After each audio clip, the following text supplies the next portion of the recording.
మాట్లాడుకుంటే ఇప్పుడు రాయచోటికి సంబంధించినటువంటి పార్లమెంట్ అధ్యక్షులుగా కూడా మీరు రేస్ లో ఉన్నట్టుగా ప్రచారం జరుగుతోంది. ఏంటి మైనారిటీ కోటా కింద మీకు ఏమైనా వచ్చే ఛాన్సెస్ ఎంతవరకు ఉంటాయి? మనము అయితే పార్టీ కోరినాము.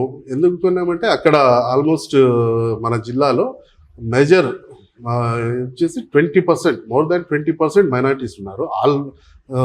అంటే ఇవి అసెంబ్లీస్లో మొత్తం పార్లమెంట్లో చూసుకుంటే 20% ఆన్ యావరేజ్.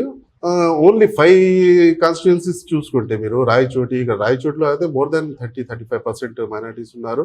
తర్వాత వేరే కాన్స్టిట్యుయెన్సీస్లో కూడా అంటే విత్ ఇన్ 5 కాన్స్టిట్యుయెన్సీస్ చాలా మేజర్గా ఉన్నారు. In 7 constituencies more than 20%.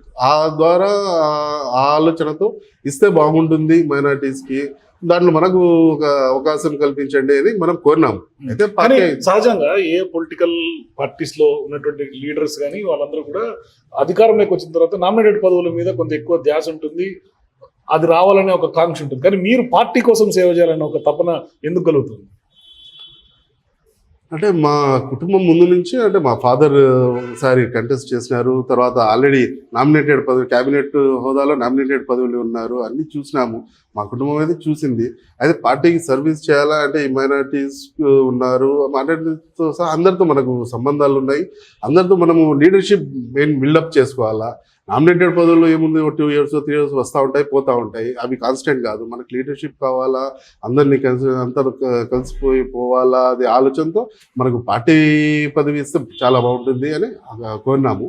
అది పార్టీ నిర్ణయిస్తుంది. అధిష్టానం ఏ విధంగా ఉంటే దాన్ని